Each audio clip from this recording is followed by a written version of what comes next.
జగిత్యాల జిల్లాలోని ప్రముఖ పుణ్యక్షేత్రమైన కొండగట్టు ఆంజనేయ స్వామి ఆలయంలో హనుమాన్ జయంతి ఉత్సవాలు ఘనంగా ప్రారంభమయ్యాయి. 3 రోజుల పాటు ఉత్సవాలు నిర్వహించనున్నారు. దేవాదాయ శాఖ, రెవెన్యూ శాఖ, పోలీస్ శాఖల సమన్వయంతో అంజన్న దర్శనానికి వచ్చే భక్తుల కోసం అన్ని ఏర్పాట్లు పూర్తి చేశారు. 22న హనుమాన్ జయంతి వేడుకలకు 2 లక్షలకు పైగా భక్తులు వస్తారని అంచనాతో అధికారులు పటిష్ట చర్యలు చేపట్టారు. కొండంత పండుగకు కొండగట్టు అంజన్న ఆలయం ముస్తాబైంది. కొండగట్టు అంజన్న సన్నిధిలో నేటి నుండి పెద్ద హనుమాన్ జయంతి ఉత్సవాలు ప్రారంభమయ్యాయి. నేటి నుండి 3 రోజుల పాటు వైభవంగా నిర్వహించే ఈ కార్యక్రమానికి భక్తులు ఇబ్బంది పడకుండా ప్రభుత్వం, దేవాదాయ శాఖ అన్ని రకాల సౌకర్యాలు ఏర్పాటు చేశారు. తెలంగాణ నుండి కాకుండా పక్క రాష్ట్రాల నుండి లక్షలాదిగా అంజన్న దీక్షాపరులు భక్తులు కాలినడకన వివిధ మార్గాల ద్వారా కొండగట్టుకు చేరుకుంటున్నారు. కొండగట్టులో జరిగే పెద్ద జయంతి ఉత్సవాల కోసం భక్తులు ఇప్పటికే పెద్ద ఎత్తున తరలివస్తూ స్వామివారిని దర్శించుకొని మొక్కులు చెల్లించుకుంటున్నారు. జగిత్యాల జిల్లాలోని కొండగట్టులో నిర్వహించనున్న హనుమాన్ పెద్ద జయంతి వేడుకలు మంగళవారం ప్రారంభమయ్యాయి. ఉదయం యాగశాలను శుద్ధి చేసిన అర్చకులు అనంతరం ప్రధాన ఆలయం నుంచి ఉత్సవమూర్తులను ఊరేగింపుగా తీసుకువచ్చి యాగశాలలో ప్రతిష్ఠించి ప్రత్యేక పూజలు చేశారు. ప్రభుత్వం తరపున భద్రాచలం నుండి వచ్చిన పట్టు వస్త్రాలను ఎమ్మెల్యే మేడిపల్లి సత్యం, భద్రాచలం ఈవో రమాదేవి, కొండగట్టు ఈవో శ్రీకాంత్, అర్చక బృందం ఆధ్వర్యంలో మేళతాళాలు, కళాకారుల నృత్యాల నడుమ ఆలయానికి తీసుకువచ్చారు.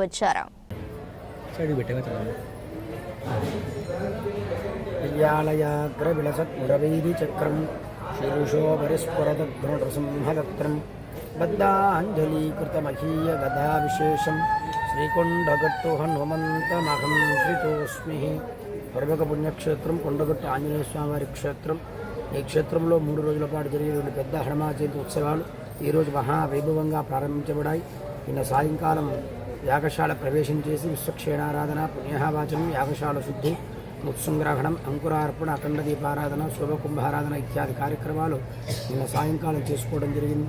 ఈరోజు ఉదయం దేవాలయంలో పునః పుణ్యవాచనం, రక్షాబంధనం, ఆచార్య వృత్తికరణం చేసుకున్నాం.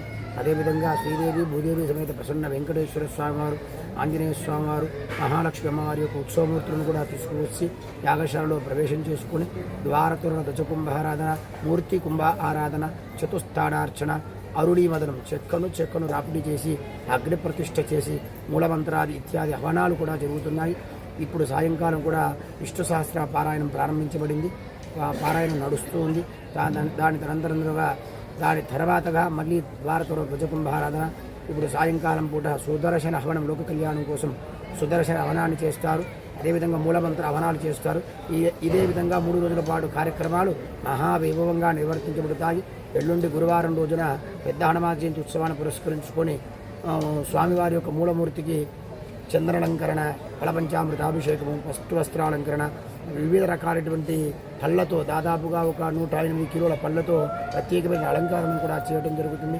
యాగశాలలో 10:30కు మహాపూర్ణాహుతి, ఆంజనేయ స్వామివారి ఉత్సవమూర్తికి శ్రవణ తిరువంజనం, పూయలి సేవ, సాయంకాలం కుంకుమార్చన, సహస్ర దీపాలంకరణ, గరుడ వాహన సేవ ఇత్యాది కార్యక్రమాలు కూడా ఉంటాయి. లక్షలాది మందిగా వచ్చేటువంటి హనుమాన్ దీక్షా స్వాములకు దేవాదాయ ధర్మాదాయ శాఖ కానివ్వండి, రెవెన్యూ డిపార్ట్మెంట్ కానివ్వండి, పోలీస్ డిపార్ట్మెంట్ కానీ అన్ని ఏర్పాట్లు కూడా చేసి ఉన్నారు. కాబట్టి భక్తులందరూ కూడా వచ్చి స్వామివారి దర్శనం చేసుకొని, తిరుముడి సమర్పణ చేసి, మాల విరమణ చేసుకొని భగవంతుడి యొక్క అవ్యాజమైనటువంటి కృపకు పాత్రలు కావాల్సిందిగా కోరుతున్నాను. జై శ్రీరామ్, జై హనుమాన్. అనంతరం పూజలు చేసి స్వామివారికి అలంకరించారు. మధ్యాహ్నం యాగశాలలో అఖండ దీపస్థాపన, రక్షాబంధనం, ఋత్విక్ వరణం, అరుణి మదనం, దేవతాహ్వానం, అగ్ని ప్రతిష్ఠ, అభిషేకాలు చేశారు. మంగళవారం తెల్లవారుజాము నుంచే భక్తుల రాక పెరగడంతో స్థానిక వై జంక్షన్ వద్ద ట్రాఫిక్ ఇబ్బందులు తలెత్తాయి. ఉత్సవాల సందర్భంగా చేసిన భద్రతా ఏర్పాట్లను సాయంత్రం ఎస్పీ అశోక్ కుమార్ పరిశీలించారు. ఈ వేడుకలకు వివిధ రాష్ట్రాల నుండి సుమారు 2 లక్షలకు పైగా భక్తులు వస్తారని ఆలయ అధికారులు అంచనా వేస్తున్నారు. వారి కోసం 4 లక్షల లడ్డూ ప్రసాదాలు సిద్ధం చేశారు. ఆలయాన్ని రంగురంగుల విద్యుత్ దీపాలతో అలంకరించారు. చలువ పందిళ్లు వేశారు. జయంతికి వచ్చే భక్తుల కోసం జేఎన్టీయూ చెక్పోస్ట్ వద్ద, దిగకొండగట్టు వద్ద సావత తోరణాలు, భక్తులకు నీడ కోసం వై జంక్షన్ వరకు షామియానాలు ఏర్పాటు చేశారు. కాలినడకన వచ్చే భక్తులు ఇబ్బంది పడకుండా ఆలయ ప్రధాన ద్వారం వరకు కార్పెట్ వేశారు. ఎండల నేపథ్యంలో చలివేంద్రాలు, వైద్య శిబిరాలు ఏర్పాటు చేస్తున్నారు. సమస్యలు తలెత్తకుండా పార్కింగ్ స్థలాలను ఎంపిక చేశారు. కొండపైకి రావడానికి ఆర్టీసీ బస్సులను భుజపోతన్న ఆలయం వరకు, మళ్ళీ అక్కడి నుండి కొండగట్టు వై జంక్షన్ వరకు 3 ఆర్టీసీ బస్సులను ఉచితంగా నడిపించనున్నారు. కోనేరులో ఎప్పటికప్పుడు నీరు నింపేలా చర్యలు చేపట్టారు. వీడియో జర్నలిస్ట్ గౌతంతో శ్రీనివాస్ రెడ్డి, S6 న్యూస్, కొండగట్టు.